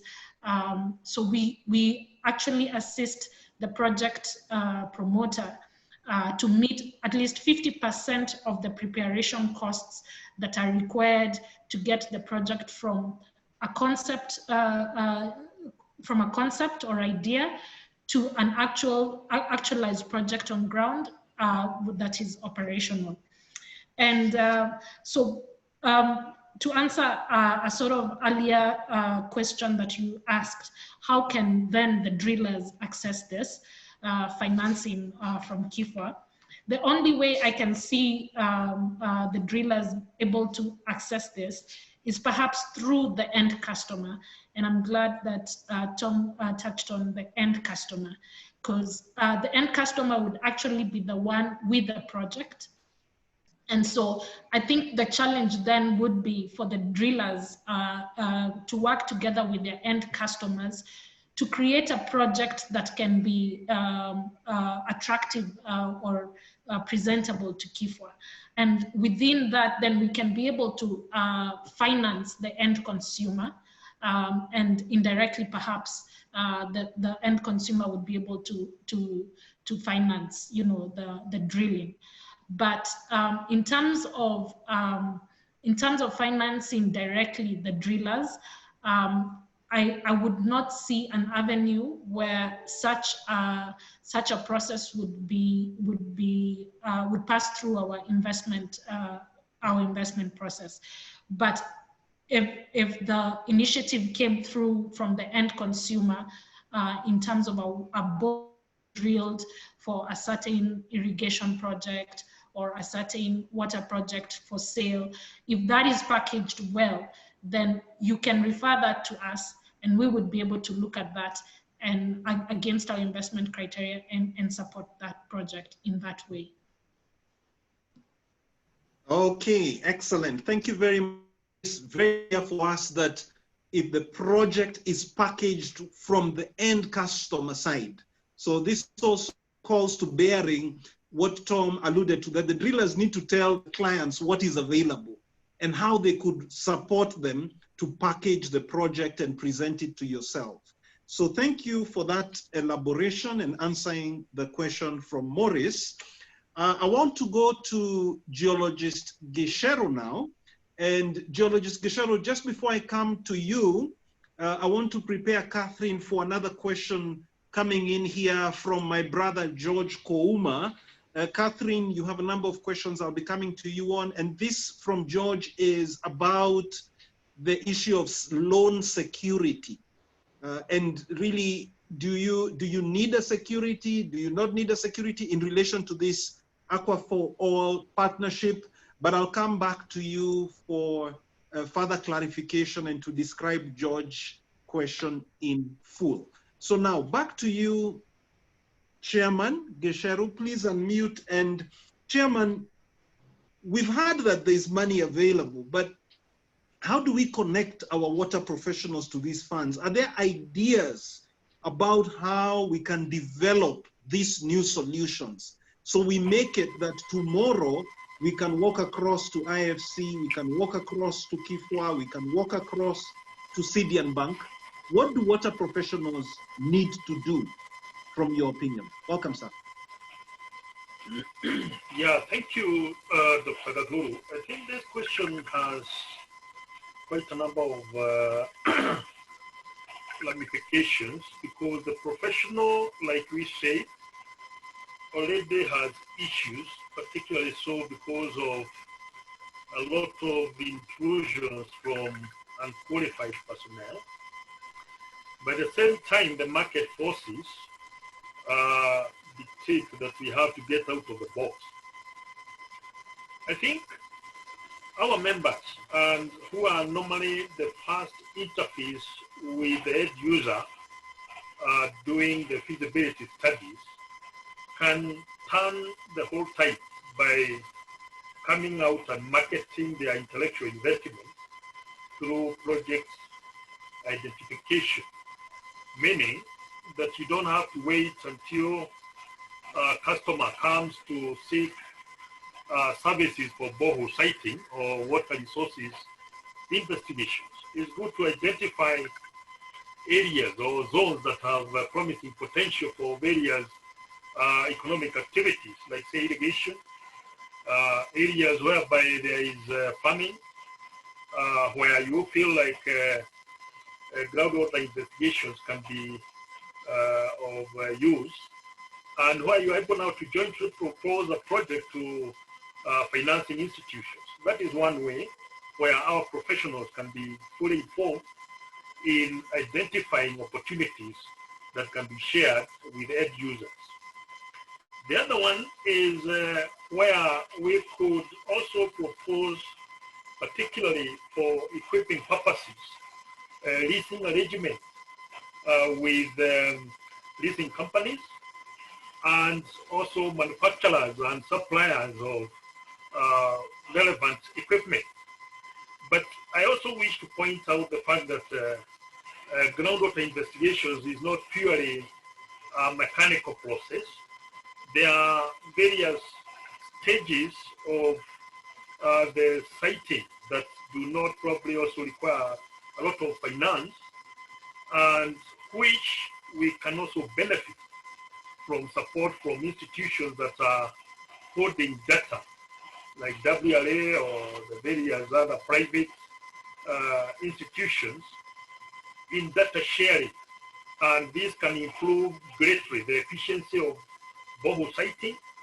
And these include borehole data, satellite images, other hydrological data like the metadata, including water quality.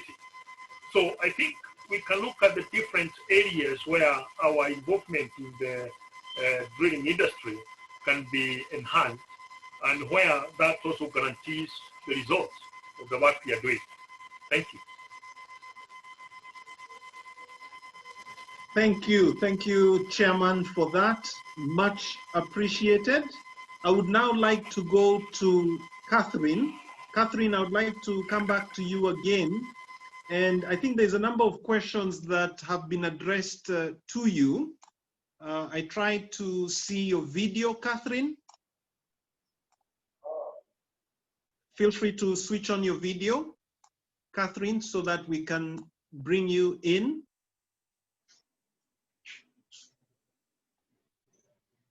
Okay, Beatrice, I'm not able to see Catherine's video right away. Yes, I see her now, great.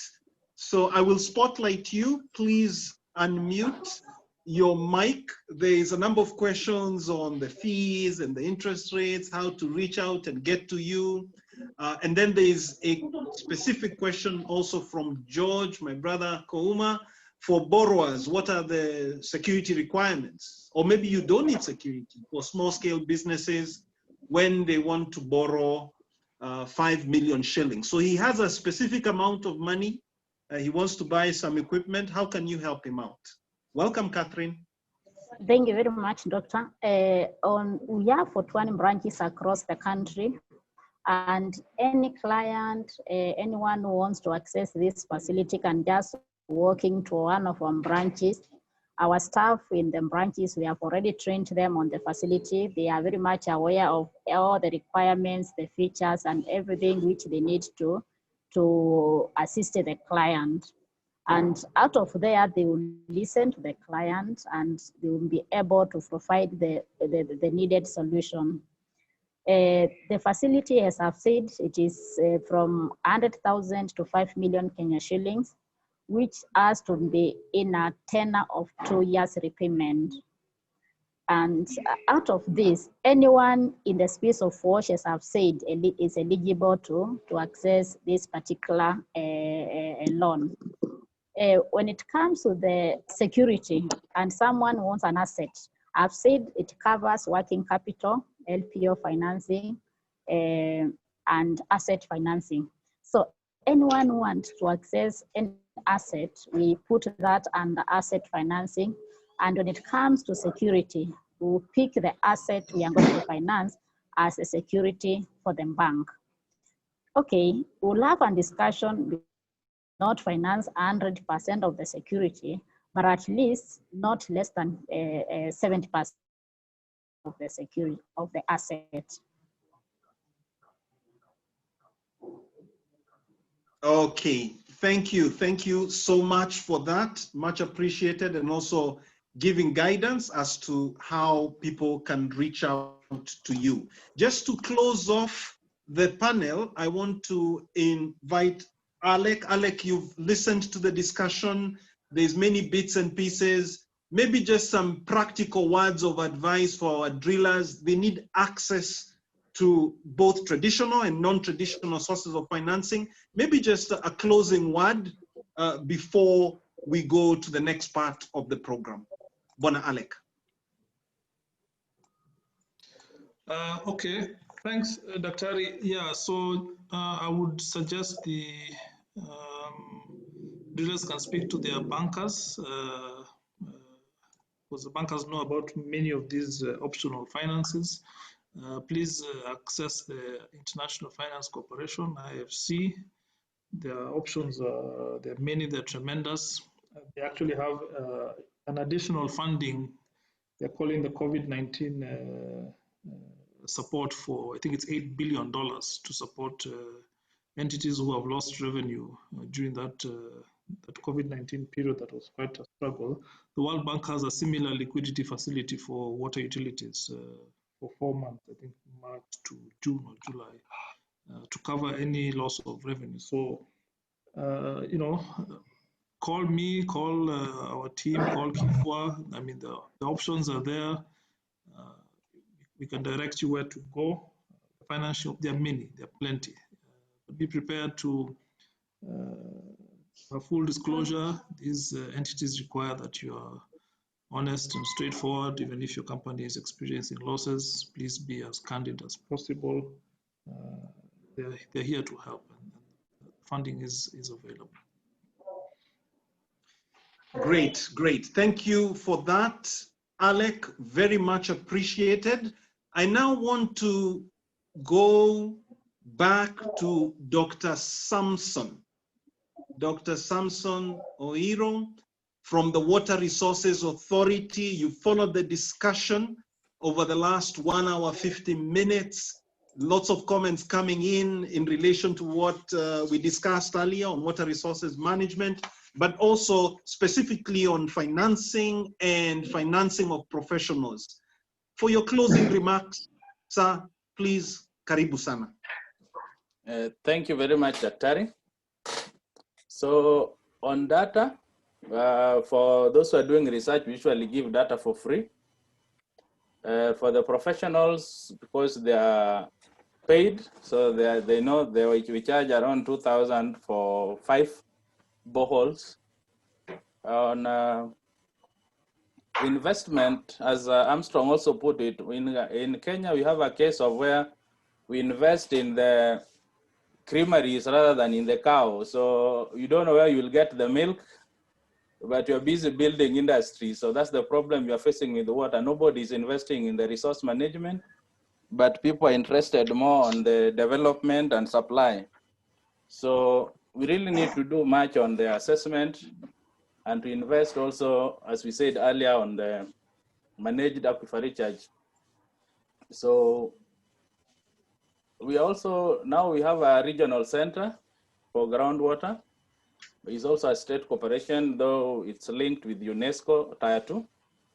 So things are opening up, but we encourage investors not only to be interested in the supply, but to invest in resource management. Because without resource, all these companies will run to a loss at one end. Because like Nairobi now, we are developing some reports on issues, and in near future, we are planning maybe to cap some areas, and we'll only allow boreholes for emergency cases or maybe from service providers in Nairobi. So, because nowadays people are just doing boreholes for prestige. You just want to have a borehole, but we are planning to discourage that as soon as possible. So we encourage the drillers also now to employ experts, because we have most of them are having trainees from certificate level from KEWI. So they don't really understand much on groundwater or geology. So we encourage all drillers to employ geologists. And then maybe with that now we can have quality work. So that's my closing remark. Thank you very much for that. Very nice to hear this phrase, which I'm sure these boreholes will be contentious. Boreholes for prestige. We cannot just have boreholes for prestige. That's a new one for me. And indeed, we need to do it because there is a need, as opposed to say we have a borehole. That is really important. Now, there's also a comment from Bwana Muhammad Bashir in relation to borehole drilling and costs related to linear meter. And the essence of this issue is that these costs are applied on Nairobi. They are not relevant for Northeastern and other regions because of logistical reasons. And he is attributing the compromise on quality to the issue that the engineers who are supervising this work are not evaluating the area or the region. So just a comment there that was important to mention from Bwana Muhammad, but we appreciate your comments on water resource management. Daktari, thank you also for joining this session. Please pass our warm regards to Madam Agatha. I know she would have loved to join this session, but we are cognizant of the issue why she was not able to join.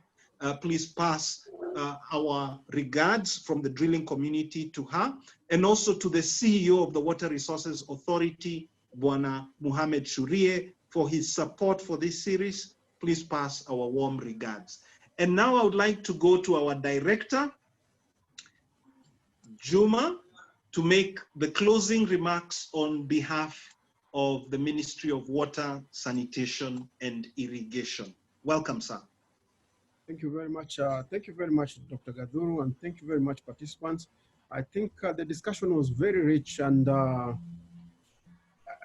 the concluding remarks are from, I think it was Alex. There's plenty of financing outside there.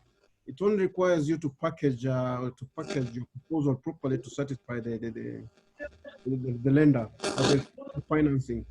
What was not, I think we didn't have enough time because what was not clear was whether this financing is also available at the individual level, or it has to be, I mean, are you going to fund an individual who wants just a borehole, for example, for prestige, or must it be a borehole for commercial basis?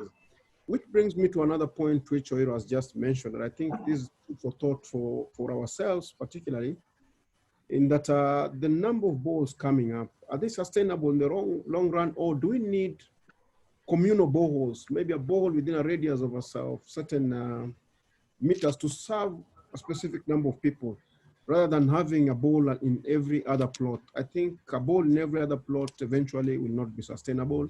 We need community or communal boreholes to be shared amongst several households. So in conclusion, my concluding remarks is that the drilling industry, there are financing opportunities, as we've had, from both Kipya and the other lenders, the city and the banks. I don't know how you'd want to proceed, whether you will be, as a contractor, industry, you'll be applying for the funds for the individual applicant, or you'll be, as mentioned several during the discussion, you'll be pointing out to the applicant, to the customer, where the funding opportunities are. But finance are outside there, plenty of financing. We just need to package our proposal properly. Also, as I mentioned earlier and has been reiterated by Dr. Oiro, is that we also need to invest upstream. That is, invest in resources. Otherwise, you invest in the industry, buy modern technology, buy modern instruments, but then you're not assured of the resource availability. Then your investment will run to waste in the next couple of years, in that there'll be no resources to exploit. So with those closing remarks, I want once again to invite Kipya. We package our memorandum, present our memorandum to the leadership of the ministry, and then I've seen your letter that you invited the PS, and the PS is I'm sure he'll be welcoming you to make a personal presentation of your memorandum, and I'm sure we can secure this. I know the COVID times are not allowing to face meetings, but I think it can be organized for just a few people, maybe up to 4 people, to make a very clear presentation to him on what the industry expects the ministry to put in place in terms of policy. So thank you very much for having us on behalf of the PS. Thank you very much to all participants. Thank you very much to the organizers, Doshi, Kipya, and everybody else. Thank you very much, and we welcome future engagements of similar nature. Thank you very much, Dr. Hari. Thank you, Director Juma, for those remarks. We take them on board very seriously. Sir, we would like you to extend our warm regards to the Principal Secretary, and we would like you also to extend our warm regards to the Cabinet Secretary. Specifically, we are very grateful that you have consistently supported us. You have been part of this journey over the last 3 months and unwavering in your support. Should I mention, even when you traveled, you were able to join from a different location. Today, it seems you're at Maji House. Fantastic. We appreciate your knowledge. We appreciate your engagement. And we will be coming back to you with the memorandum. And yes, we will be ready to do a presentation with a group from this forum to the Principal Secretary. Asante sana for that. And now I would like to go to Bwana Nilesh Doshi, the CEO of Doshi Group, to give a thank you to you all. Karibu sana sana. Okay, thank you very, very much. I'm really pleased with all the participation. I want to take this opportunity to thank Director Juma, Chairman Gisheru, Tom Armstrong, who've been present and actively participated in all the 3 webinars that we've had. I'd like to thank Dr. Oiro, Grace from Kipya, Catherine from Sidian, Alec from Big 5. All of you have contributed to this session. It gives us great pleasure to be a catalyst in trying to get a conversation going among the main stakeholders within the water industry. And we are more than willing, while this series of 3 comes to an end with this one, we are more than happy to discuss what are the other possibilities, what are the problems the industry is facing, what sort of conversations we can have, how we can facilitate. So Doshi Group is more than willing to participate in any way, cooperate in any way to make all these conversations, sharing of knowledge possible. And if there is anything we can do, we are more than happy to do it. And also not forgetting all the drillers who participated in all the 3 webinars. We'd like to thank you all for actively participating.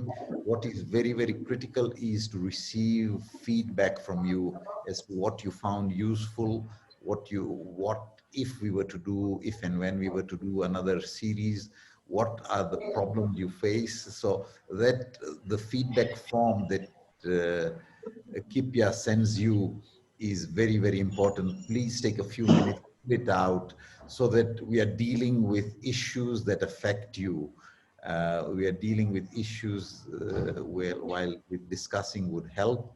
So please be cognizant and make sure that it'll take only a few minutes, but that feedback is critical for us.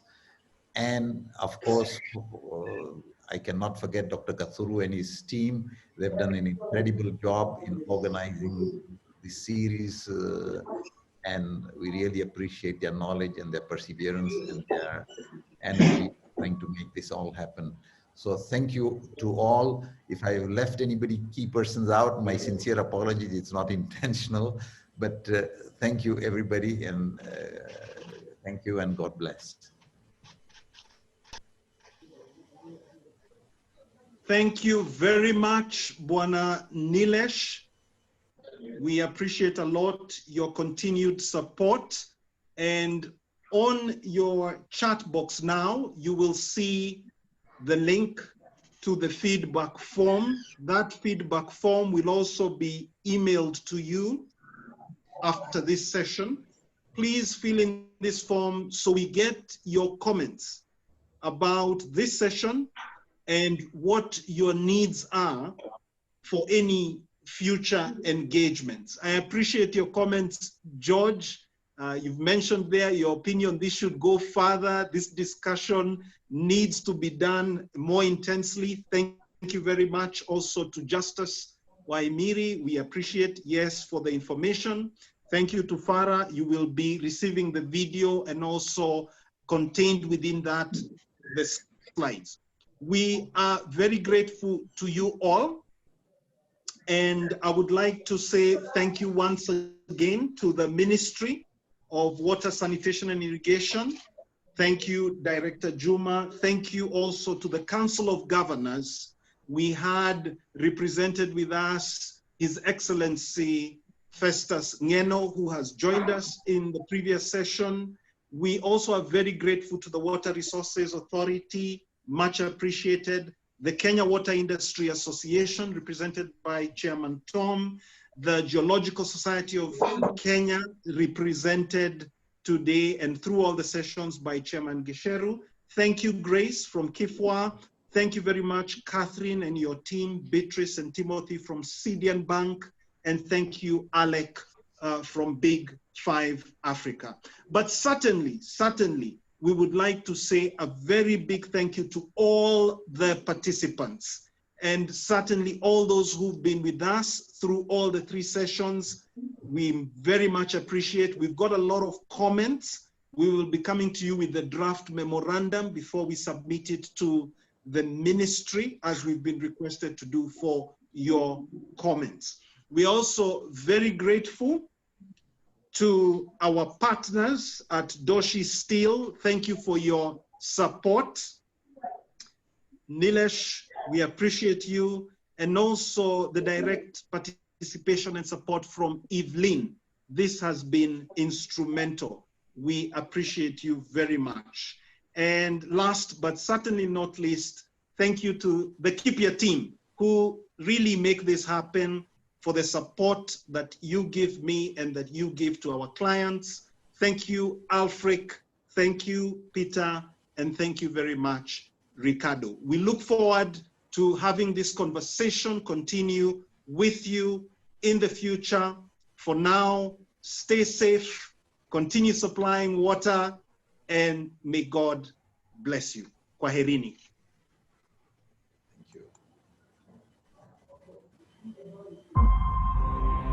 88. It's just a number. Add years to it. Now that's the game changer. 88 years is a long time to be doing something. It's even longer when you've been doing it right. Hard work pays. Integrity is fundamental, but attitude is everything. Roll up your sleeves. Get your hands dirty. Sweat. Whatever it takes to get the job done. No compromise. No excuses. No shortcuts. Dedication is everything. Dedication to a single dream. A dream to build better homes, a better country, a better future. This is our dream. This is Doshi. Our steel built this nation. Our cables connect your cities. We build your homes. And now, a single goal unites us to bring you the most precious resource. Water, the very essence of life. It needs to be protected. It needs to be preserved. And it needs to be pure. Using rapid technology, solid global partnerships, we're making sure that every drop of water gets to you uncompromised. Safe, clean water for all. This is what we believe in, and this is what we stand for. Our roots run deep, and so does our commitment. We are Doshi. We are Kenyan. 88 years. We've always been here, and we intend to stay. Built right from the start.